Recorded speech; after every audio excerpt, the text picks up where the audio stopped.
Hip-Hop Stole My Southern Black Boy, written by Kiese Laymon, from his collection, How to Slowly Kill Yourself and Others in America. This is an audiobook by me, Jordan Barclay, just doing this because Black Lives Matter.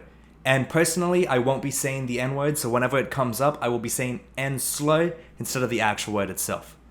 Alright, with that said, let's dive in. Hip-Hop Stole My Southern Black Boy. In 1998, I stood in the basement bathroom of Mudd Library at Oberlin College and asked myself, quick, Key, what the hell is a cipher? It was a question I couldn't ask out loud, as I was speaking of the word, not The Cipher, a magazine that Rich Santiago, from the Bronx, and David Jacobs were creating outside the bathroom. The word cipher, I remember it had initially crept up on me in a much smaller Central Mississippi bathroom back in 1992. Back then, 15 minutes into our lunch period, 7 of us descended into what we called the B-boy bathroom. B-boy for us meant neither breaker boy, bad boy, nor Bronx boy. It meant black boy. There, B-Dazzle, who was the little brother of God MC Kamikaze of the group Crooked Letters, chaired a lyrical demolition of Stacy, King Slender, Hill. I slouched between 2 urinals, hands cupped over my mouth, providing a weak beatbox while B-Dazzle went on and on and on. Every black boy in the bathroom caught a vibe from his lyrics, or at least we acted like he did, in spite of the fact that we were Southern Enslers who needed to get wiser. And because we were the Southern Enslers who ironically felt wiser and more real just by listening to B-Dazzle. The 7 of us, including the just dissed King Slender, bobbed our heads and pumped our fists like we knew what everything in his rhyme, including a cipher, really meant. You had to be a B-boy to enter our space. No black girls, Asians, or white folks stepped foot in the B-boy bathroom when we rocked it. In my imagination, I always see Kay Perry, a gregarious, theatrical, give peace a chance white guy trying to Rocky his way into our space with some sharp wit and dramatic vocal bombast. This large thespian wobbles into the bathroom in some washed cutoffs and penny loafers. He proceeds to spit a monologue that doesn't even rhyme before getting sliced up by the previously demolished King Slender, who says something like, "I'm Clubber Lang, Kay Perry, not Stacy the Hill. This the Ensler version of Rocky and Balboa getting killed." King Slender ends it by saying, "Live on, Apollo Creed." Classic. Black girls couldn't be a real part of our space because they were busy with their own rituals. Plus, getting caught in the opposite sex's bathroom, you got suspended for a week. You cracked open the door of the bathroom just enough so the black girls could hear. And what they heard, probably more than our actual rhymes, were our responses to our rhymes. As the beatbox accompanied boasts, confessionals, and critiques moved from between urinals and stalls out the door of the bathroom into the hallway, the black girls, white folks, Asians, and whack Enslers could only consume and interrogate the sound, not the creative culture or experience from whence that sound sprang. Our cipher was off limits to them, B-Dazzle told me, and quiet as it was kept, we wanted it that way. We wanted the black girls, especially, to need to hear what we were up to from a distance, but we refused to conceive them as our primary audience. Conversely, they kept us out of their private rituals too. From our position, the black girls in the hall were positioned in the same way we were positioned as southern eavesdroppers of New York hip-hop. Some would get close as they could to the crack at the door, but they could never come all the way in. We understood that the 7 southern black boys in that space were private, mysterious, and desired by folk who didn't really know how or why we did what we did. The belief made us feel more powerful, possessed, closer to real hip-hop, and strangely, closer to New York. Within that b-boy room, all of us knew that hip-hop credibility had little to do with the quality of your boast, the intensity of the critique, or the passion of your confessional. Really, it was all rooted in your hip-hop aesthetic, and that aesthetic seemed to be rooted in geography. Hip-hop in New York became unspoken adjectives in small southern spaces like this, and one's worth in the b-boy room was based almost solely on how hip-hop, or New York, the other 6 listeners thought you and your style were. I had a decent bit of hip-hop credibility due to spending summers in upstate New York visiting my father.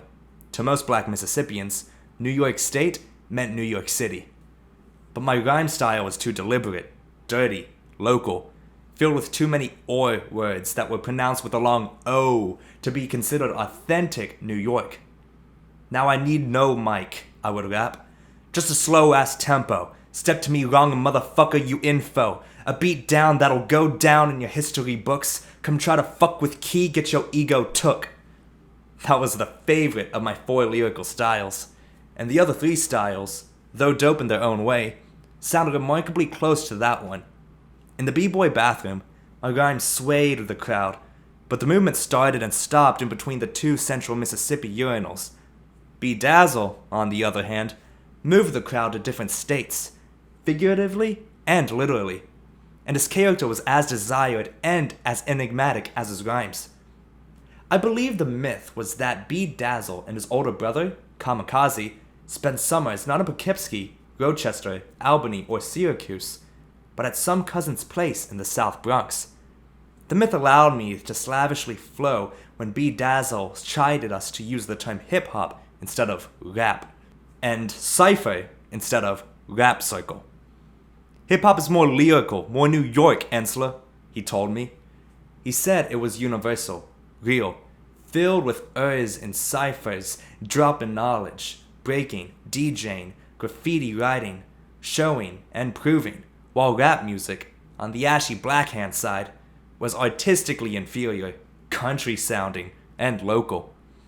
Henry James didn't have to tell us that geography was fate. Shit, we knew that. The 7 of us had similar dreams of being divine MCs too, though we knew geography wouldn't allow it. Plus, our mamas and grandparents had other plans, and they made sure we became multiple dreamers who actualized boring dreams like becoming managers, counterfeiters, computer engineers, racketeers, sergeants, pimps, and college professors. As much as parts of us tried not to be, we were country black boys with little to no experience with real New York hip-hop except Yo, MTV Raps, and Rap City, or when the Fresh Fest came to the Coliseum or KSR-1 came to Jackson State University. And by Mississippi standards, the 7 of us weren't even that country because we were from the city of Jackson. In Jackson and other parts of the Black Belt, we were no longer the dutiful disciples of the Holy Trinity of MCs, Kane, KRS, and Rakim. We respected the gods, but we were done exclusively eavesdropping on the rhymes coming out of New York City. West Coast music, as varied as it was, met us where we were, and, truth be told, it was music we could see and hear. We also accepted that the West Coast and the Black Belt were family, and had been since the Second Great Migration of the 1940s ushered thousands of Southern black families to Los Angeles for jobs in the automotive and defense industries. It's true that the South, dismissed as culturally slow, meaningless, and less hip-hop than New York, had yet to, as Albert Murray wrote, lyrically stylize our Southern worlds into significance. But if outsiders really listened to the musty movement behind the Ghetto Boys, UGK, 8-Ball, and MJG, they would have heard the din of deeply Southern black boys and girls eager to keep it real local. We wanted to use hip-hop's brash boast, confessional, and critique to unapologetically order the chaos of our country lives through country lenses, with little regard for whether it sounded like real hip-hop. We were on our way to realizing that we were blues people, familiar in some way or another with dirt. There were no skyscrapers and orange-brown projects stopping us from looking up and out. We didn't know what it was like to move in hordes, with enclosed subway trains slithering beneath our feet, and we liked it that way. En route to lyrical acceptance of our dirty, we met Scarface, JT Money, Ice Cube, Bun B, MC Ren, and DOC. And after a while, we realized that they were our cousins, our uncles, our best friends, us. We rode through Compton, Oakland, Port Arthur, and Houston the same way we rode through Jackson, Meridian, Little Rock, New Orleans, and Birmingham. We rode in long cars with windows down, bass quaking, and air fresheners sparkling like Christmas tree ornaments. We felt pride in knowing that the greatest producer alive was an uncle from Compton, and the most anticipated MC in the history of hip-hop was a lanky brother from Long Beach. We knew, no matter what anyone in New York said, that the baddest MC on earth, song for song, album for album, was an aging cousin from South Central Los Angeles whose government name was O'Shea. But B-Dazzle, through his lyrics, clothes, sensibility, and utterances of ciphers, still revealed in being New York hip-hop. And being New York hip-hop trumped being a southern black boy who wondered if New York hip-hop loved him in the early 1990s. Chicago rapper Common Sense rapped in 1994 about faithfully loving her, a version, or virgin, of pure hip-hop who moved away from New York essence and lost her soul. We could and couldn't relate, because while the last thing on earth we admitted to wanting to be was a woman or a gay man, our love interest, nonetheless, was a he, a him. And though he was changing, he was still sadly New York hip-hop. Around our way, his holy local apostle was a gap-toothed brother with skills and chappy lips named B-Dazzle. The booming acoustics of the b-boy bathroom and the b-boy imagination were his mecca. And since this was before the advent of player Haitian, I couldn't hate. All I could do was not let on that I was starting to love a kind of hip-hop that loved me back, and try hard as hell to be down. That was then. Rewind, or fast forward, back to my standing in an Oberlin College bathroom in early 1998, while Rich Santiago and D. Jakes were in the A level of the library trying to find titles for their new hip-hop magazine. Rich looked at me and said, "Yo, Key, what about the cipher?" And I was on some. Yeah, man, that's it. Now, exactly why I thought the cipher was it is where the story gets a bit shameful. At the time, when I heard cipher, I didn't think of a tight circle of brothers taking turns boasting, critiquing, and confessing themselves into the world over a beatbox. The word cipher reminded me solely of B-Dazzle and my faulty obsession. It sounded industrial, sleek, masculine, New York. Like if the magazine could speak through gapped fronts, he would say, "I am hip-hop, son. Ya mean? What?" And I guess that's what Rich and them wanted in a magazine.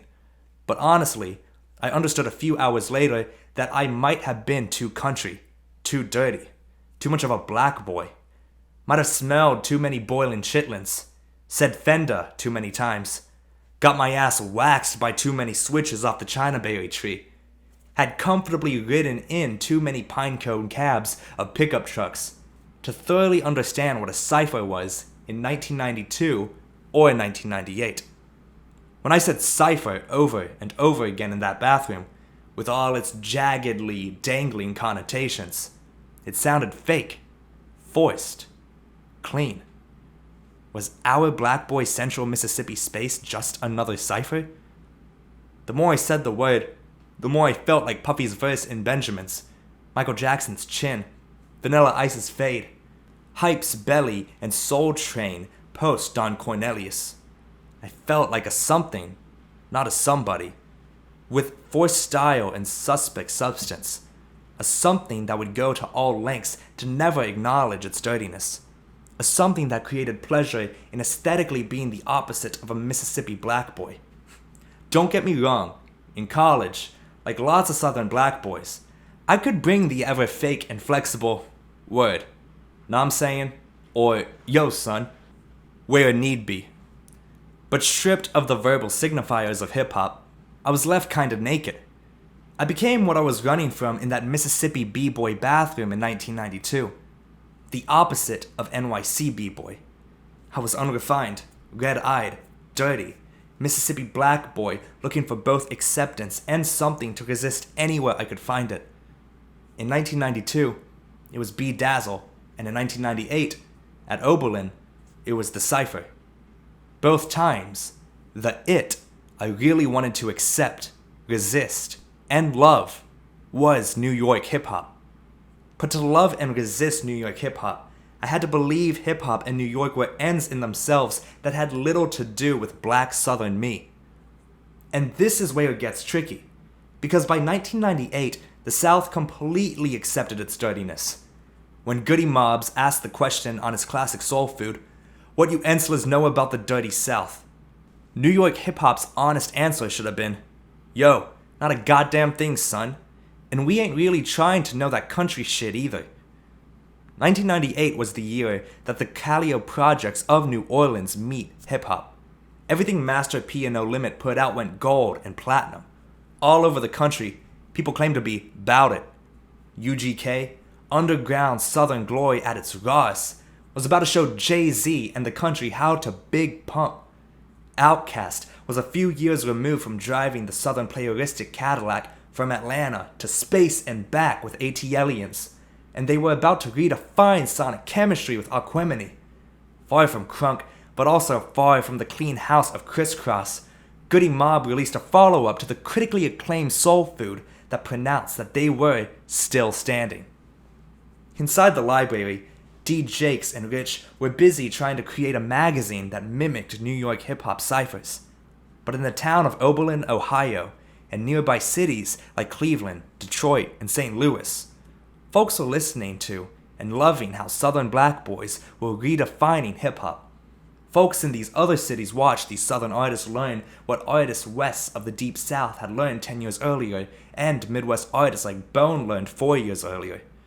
They understood that imitating and interrogating New York hip-hop was fruitless without applying that imitation and interrogation to one's local culture, one's place.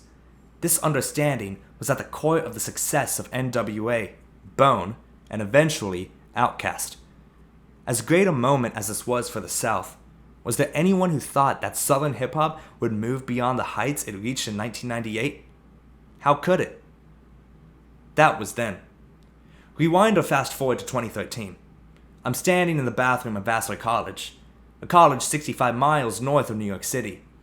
During the last 5 years, I sold 2 blues and hip-hop inspired novels and taught 4 different courses with hip-hop at their center, including one called Sean Carter, Autobiography of an Autobiographer. Many of my students are New York-bred lovers of hip-hop. Around 5 years ago, I noticed that my kids were beginning to wear those white Lance Armstrong-style wristbands that say, "I love hip-hop." Their love for hip-hop, interestingly, didn't know what to do with Southern hip-hop or Mississippi. They didn't love South or Southern hip-hop, and they weren't sure that most Southern artists hadn't stylized the Southern worlds into digestible, aesthetically accessible terms for real lovers of New York hip-hop. They were equally unsure how to deal with the fact that the South began to sell millions more albums and get away more spins than any other region in the country, while newish hip-hop created a number of young artists who actually sounded Southern. So many of my students, like many other so-called purists, dismissed Southern hip-hop as ignorant, catchy, pop, hollow, shameful. Most of my students knew, and wanted me to believe, that in addition to white suburbia's uncritical devouring of the music, minus culture, and the countless MCs pandering to the black girl audience in the hallway, and corporate America's glossy detailing of hip-hop, the music was dying because 3-6 Mafia won an Oscar. China showed her booty, Mike Jones went platinum, Lil Jon couldn't rap, and Trinidad James was Trinidad James. I honestly didn't see any of this coming in that Central Mississippi b-boy bathroom 20 years ago, but I did understand that loving New York hip-hop wasn't enough. Isolated from caring and curious black girls in the hallway and a destructive white gaze in my Central Mississippi world, I love New York and New York hip-hop through the likes of Kane, KRS, Rakim, and LL. But even in that safe space, in longing for hip-hop and loving what B-Dazzle represented, I couldn't fully love my Southern self, Southern black girls, or the culture that created us. The raggedy clinking of this essay should not contradict the fact that we Southern black boys and girls owe New York an almost unpayable debt. New York hip-hop literally gave us means to boast, critique, and confess ourselves into a peculiar existence, in ciphers and on the page. And really, it let us love its brilliance. For that, I will always respect New York ciphers, aesthetics, and sounds. It's taken me 20 years to understand why my uttering and writing the word cipher frightened me for so long. The cipher reminded me of the Southern black boy who longed, like Lil Wayne, Jay Electronica, and J. Cole a few years ago, for an artistic letter of acceptance from New York. Truth be told, the art of Big Crit, Charlie Braxton, Cassandra Wilson, and Margaret Walker Alexander helped me reckon with a fear that my work would never be significant without a stylization that accommodated what I believed were New York sensibilities. It doesn't make much sense, but it's true. I now accept the Black Boys, Invisible Men, Native Sons, and blues people who grandfolked hip-hop into existence. And just like its grandfolks, I also accept that while it's painfully brilliant, innovative, and inspiring at times, hip-hop hasn't come to meaningfully loving, accepting, and disagreeing with black girls. It's kept their sensibilities, ears, eyes, and voices in the hallway and or pandered to what we believe is their pussies, instead of asking and imagining what's happening in their ciphers. It also hasn't come close to faithfully disarming and laughing at white gazes, nor has it even come close to gracefully mediating the space between the urban and the rural, the gaps between poverty and working poor, the difference between new money and wealth. And though it comes closer to realizing and illuminating these relationships in more considerable ways than contemporary literature, punditry, television, movies, or any of the critical citizenry, it probably never will. But if it can't do these things, or we can't do these things through hip-hop, from what are we running when we proclaim a love for hip-hop? That's the question. In and out of b-boy ciphers, black boys like me have been asking a music and so-called culture, as hokey as it sounds, to do the real work of self and the soul, really, work that black Southerners have been doing for decades. We black Southerners, through life, love, and labor, are the generators and architects of American music, narrative, language, capital, and morality that belong to us. Take away all those stolen West African girls and boys forced to find an oral culture to express, resist, and signify in the South, and we have no rich American idiom. Erase Ensler Jim from our literary imagination, and we have no American story of conflicted movement, place, and moral conundrum. Eliminate the great migration of Southern black girls and boys, and you have no Los Angeles, Chicago, Detroit, Indianapolis, Cleveland, or New York City. Expunge the sorrow songs, gospel, and blues of the Deep South, and we have no rock and roll, rhythm and blues, funk, or hip-hop. I am a black Southern artist. Our tradition is responsible for me, and I am responsible to it. When Outkast won the Source magazine's Best New Artist Award more than 10 years ago at the Apollo, New York booed. Andre 3000 addressed the booing of them close-minded folks with a defiant utterance that the South got something to say, and that's all I gotta say. Up until this point, I've agreed with Andre to death and hope to God he was right. I know now that he was, and he wasn't. The South not only has something to say to New York, it has something to say to itself and to the world, and we've been saying it for years, decades, centuries. As hip-hop has grown way bigger than New York, and the new sound and art coming from New York ciphers and writerly circles have become more mimetic and less soulfully significant, New York and the rest of the country now has to listen, take note, and literally emulate us, even if they still don't fully respect or understand from whence we come. It's okay. I'm not sure that what Mississippi artists are saying today is the most meaningful work in the world.